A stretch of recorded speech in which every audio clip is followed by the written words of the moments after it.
ఇందు certificates call చేస్తానని బెదిరించి power of attorney మీద సంతకం పెట్టించుకుంటున్న రేఖకు దిమ్మ తిరిగే షాక్ ఇచ్చిన అపర్ణ.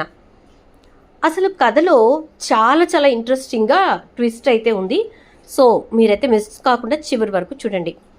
మొత్తం మీద ఉద్యోగం కోసమైతే ఇందు వెళ్ళింది కదా. అలా వెళ్ళినటువంటి ఇందుకి అక్కడ ఎవరైతే ఉద్యోగం ఇస్తాను అని చెప్పని అన్నాడో అతను చేసిన పని తెలియకపోయినా కూడా ఇక అక్కడ ఒక రకంగా రాజ్ అయితే ఇందుని సేవ్ చేసేసాడు. అలా రాజ్ ఇందుని సేవ్ చేసినా సరే ఇందు అయితే రాజ్ని అపార్థం చేసుకుంది. అలా అపార్థం చేసుకోవడం మాత్రమే కాకుండా రాజ్తో గొడవ కూడా పడింది. దాంతో రాజ్ అయితే నీకు నేను హెల్ప్ చేసి మళ్ళీ నీతో మాట్లాడాల్సి వస్తుంది, ఏంటో మన ఇద్దరికి ఎప్పుడూ ఇదే గొడవ, ఇదే తగువు అంటూ ఉండగా ఈలోపు అసలు రాజ్ తోటి గొడవ పడుతున్నటువంటి వ్యక్తిని రాజ్ కొడతాడు. కొట్టడమే కాకుండా అసలు నీలాంటి వాళ్ళు ఇలాంటి పబ్బులకు అమ్మాయిల్ని ఇంటర్వ్యూలకు పిలుస్తారేంట్రా అని చెప్పి అనేసరికి, చూడిందు నీకు జీవితంలో నేను ఎట్టి పరిస్థితుల్లోనూ ఉద్యోగం ఇవ్వను, ఇంకొకసారి నన్ను ఉద్యోగం అని అప్రోచ్ అవ్వకు అంటూ తిట్టేసి అక్కడి నుంచి వెళ్ళిపోతాడు. నీ మూలన్న నాకెప్పుడు ఇవే తిప్పలు అని చెప్పని తిడుతూ ఇక ఇందు వెళ్ళిపోబోతుంటే రాజ్ అయితే చూడు నేను వాడితో గొడవ పడింది నీ గురించి కాదు, దేని గురించో తెలుసా, వాడు నన్ను బస్తీ నుంచి వచ్చావు, అలాగా వాడివి లో క్లాస్ అంటూ మాట్లాడిన మాటలకు నాకు కోపం వచ్చి వాడితో గొడవ పడ్డాను, అంతకు మించి ఏమీ లేదు, నీకు సంబంధించిన విషయం కాదు అంటూ పదరా వెళదాం అనేసి అంటే ఇద్దరు అలా వెళ్ళిపోబోతూ ఉండగా ఇందు కాల్జారి పడబోతూ ఉంటే పట్టుకుంటాడు ఇక రాజ్ అయితే.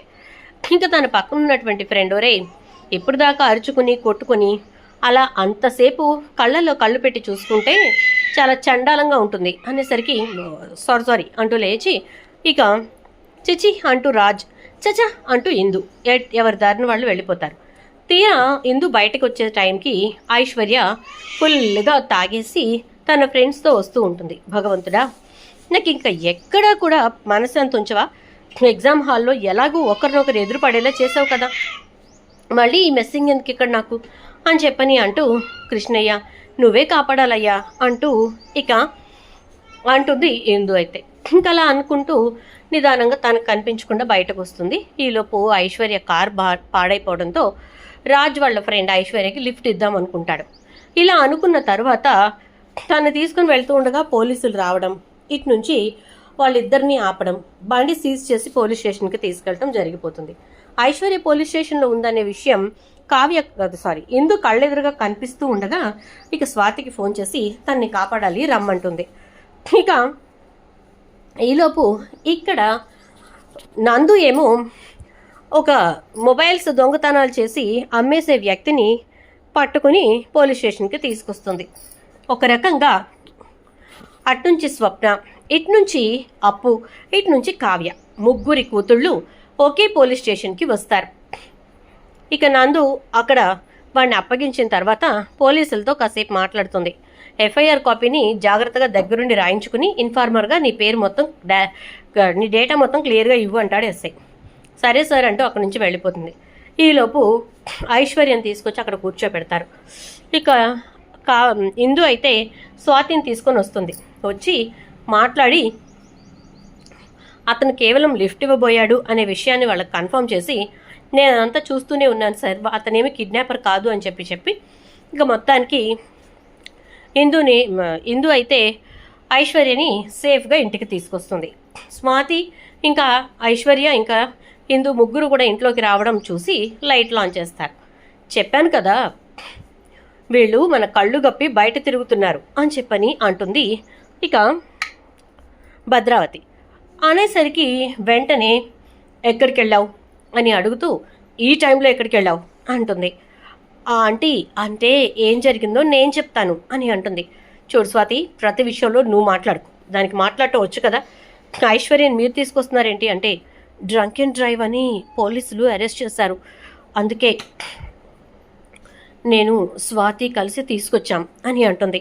అసలు తను డ్రంక్ అండ్ డ్రైవ్లో ఉంది, పోలీసులు అరెస్ట్ చేశారని మీకెలా తెలుసు అని అనగానే అది అంటే ఎలా తెలుసు అంటే అంటూ ఉండగా నేనే తన్ని బయటికి పంపించాను అంటుంది స్వాతి. ఏంటే నువ్వు అన్నిటికీ తైక్కమని తయారవుతావు, నువ్వు బయటికి పంపించటం ఏంటి అని అనేసరికి, అవునమ్మా, నా ఫ్రెండ్ నాకు ఒక నోట్బుక్ ఇస్తానంది, అది తీసుకొచ్చుకోవటానికి నేను వెళ్ళాలి. అలా వెళ్ళాలి అంటే చాలా దూరం, ఈ నైట్ టైం నన్ను ఎవ్వరూ వెళ్ళనివ్వరు. దాన్నైతే వెళ్ళినందుకు తిట్లు 4 మీరు దాన్నే తిడతారులే అని చెప్పేసి నేను వెళ్తే మళ్ళీ నువ్వు బాధపడటమే కాకుండా నా కూతురు ఈ రాత్రి మీద బయటకు వెళ్ళింది అని టెన్షన్ పడతామని నేను ఇందుని పంపించాను అంటే నిజమేనా, నమ్మొచ్చా అంటుంది ఇక రేఖ. సరే అయితే లోపలికి వెళ్ళండి అని చెప్పి ఐశ్వర్య, పద రూమ్కి వెళ్దాం అని చెప్పి ఐశ్వర్యని తీసుకెళ్ళి రూమ్లో పడుకోబెడుతుంది. ఇక అలా పడుకోబెట్టిన తర్వాత ఏదో జరుగుతోంది, స్వాతి కవర్ చేస్తోందని నాకు అర్థమవుతోంది. అసలు ఎందుకు ఇలా జరుగుతుందో అర్థం కావట్లేదు. స్వాతి ఏ విషయంలో ఎందుని కవర్ చేస్తోంది, అసలు ఇది ఈ టైంలో ఎక్కడికి వెళ్ళింది, తెలుసుకుని తీరాలి అనుకుంటూ ఇక తర్వాత రోజున సుభాష్ని హాస్పిటల్కి తీసుకెళ్ళటానికి డబ్బు కావాలని అడిగారు కదా, 15 లక్షలు అరేంజ్ చేస్తున్నాను, హాస్పిటల్కి వెళ్ళండి అని చెప్పని అంటుంది. ఏంటి, నువ్వు 15 లక్షలు ఇస్తున్నావా అంటుంది ఇటు నుంచి అపర్ణాదేవి. అవును, 15 లక్షలు ఇస్తున్నాను, ఆపరేషన్ చేయించుకుని ఇంటికి రండి అని అంటే, మమ్మల్ని ఇంట్లోంచి బయటకు గెంటేయటం ఈ రకంగా మంచిది అనుకుంటున్నావా ఏంటి అంటే, మిమ్మల్ని గెంటేయటం వల్ల నాకేం వస్తుంది, ఇంకా మీరుంటేనే ఆ ఇందు నాకు సంతకం పెడుతుంది, లేకపోతే అది సంతకం అదే వేలిముద్ర వెయ్యదు అని అంటూ వెళ్ళండి అని చెప్పి తెలివిగా పంపిస్తుంది. ఇక వాళ్ళు వెళ్ళిన తర్వాత వాళ్ళ రూమ్ మొత్తం కూడా వెతికేస్తుంది రేఖ. హాస్పిటల్ వాళ్ళ దగ్గరికి వెళ్ళి, మీకు అదే రేఖ గారు డబ్బు పంపిస్తానన్నారు, సర్జరీకి అరేంజ్మెంట్స్ చేయమన్నారు అని ఇందు మాట్లాడుతుంది. మాకేం డబ్బు పంపించలేదండి అని చెప్పని వాళ్ళు అంటారు. అదేంటి, డబ్బు పంపించేశాను అని చెప్పేసి చెప్పింది కదా అని రేఖకి ఫోన్ చేస్తే, ఏమైంది, డబ్బు కట్టలేదు అన్నారా, అదే అపాయింట్మెంట్కి ఫీజుకి కట్టేశాను, మిగతా 15 లక్షల సంగతి తర్వాత చూద్దాం, ప్రజెంట్ ఒకసారి చెకప్ చేయించుకుని ఇంటికి రండి, మాట్లాడే పనుంది అంటుంది.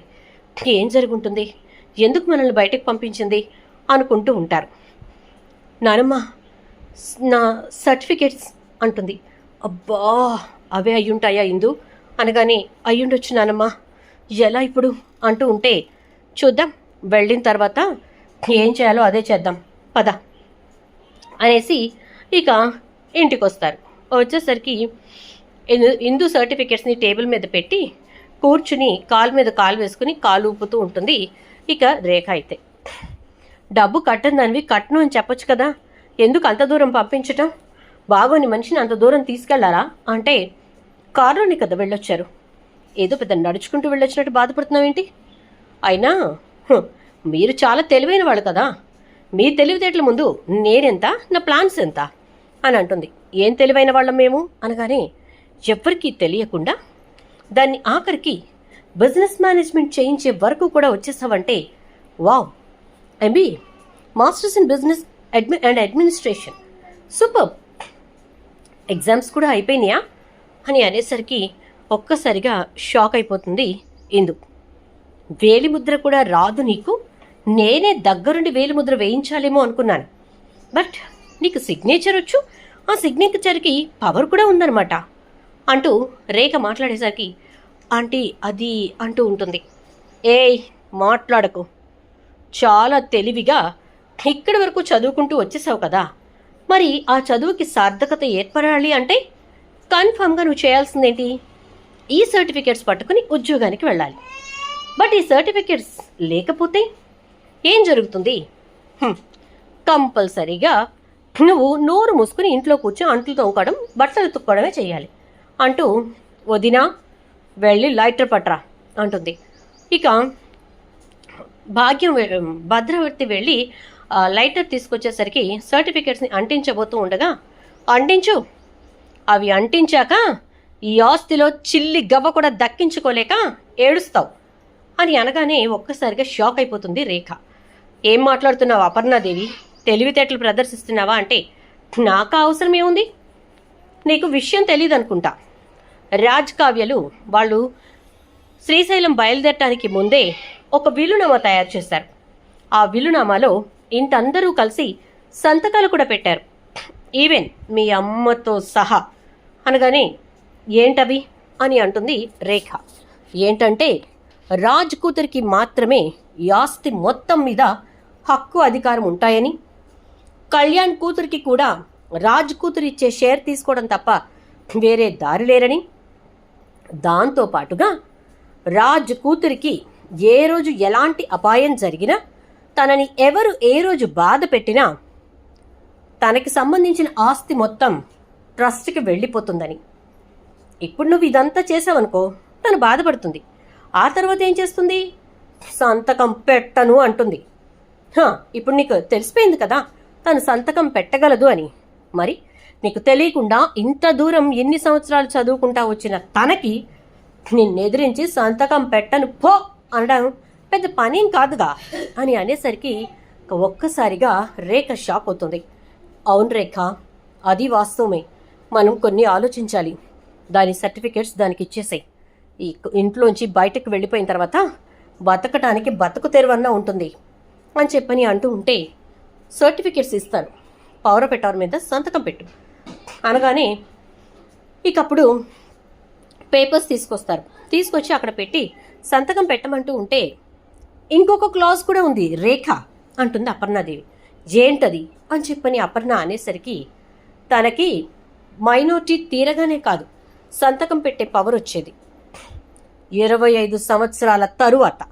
ఇప్పుడు తను సంతకం పెట్టినా అది దేనికి చెల్లదు అని అంటే అది నాకు తెలుసు అంటుంది రేఖ. బట్ ఉన్న చిన్న పాయింట్ని నువ్వు మిస్ చేసావు. మైనారిటీ తీరాక తనకు అవసరమైనప్పుడు అవసరమైన ఆస్తిని అమ్ముకునే హక్కును రాశారు కదా అని అంటే అది తీరిన తర్వాత. ఇప్పుడు తనకి ఇంకా తీరలేదుగా అంటుంది అపర్ణ. తీరినాక నేను యూజ్ చేసుకుంటాను, పెట్టించు సంతకం అనగానే సర్టిఫికేట్స్ ఇవ్వు అంటుంది అపర్ణాదేవి. సర్టిఫికేట్స్ ఇచ్చిన తర్వాత ఇందు సంతకం చెయ్యమ్మా అని చెప్పని అంటే ఇందు సంతకం చేస్తుంది. ఆ చేసినటువంటి పేపర్స్ పట్టుకుని ఇది కదా నాకు కావాల్సింది అంటూ ఉంటే, నానమ్మ వెళదామా అని సింపుల్గా వెళ్ళిపోతూ ఉంటే, జేంటి అలా వెళ్ళిపోతున్నావు, కనీసం సంతకం పెట్టాని అనే భయం కూడా లేకుండా బాధ కూడా లేకుండా అనగానే, నా సిగ్నేచర్ ఎలా ఉంటుందో నీకు తెలుసా? నేను పెట్టించాను, నువ్వు తీసుకున్నావు, అది చెల్లుతుందో లేదో నీకు తెలియదు కదా, చెల్లదనే విషయం నాకు తెలుసు అంటూ ఇందు ఇటు నుంచి అపర్ణని ఇంకా సుభాష్ని తీసుకుని లోపలికి వెళ్ళిపోతుంది. స్వాతి నవ్వుకుంటుంది. ఇక ఐశ్వర్య ఇదంతా చూసి, ఏంటాటి ఆఖరికి దీనికి కూడా మనం భయపడే పరిస్థితి వచ్చిందనమాట అంటూ ఉంటే, విరుస్తా కొమ్ములు తొందరలోనే విరుస్తా అంటుంది ఇక రేఖ. చూద్దాం ఏం జరుగుతుందో. వీడియో నచ్చితే లైక్ చేయండి, వీడియో షేర్ చేయండి.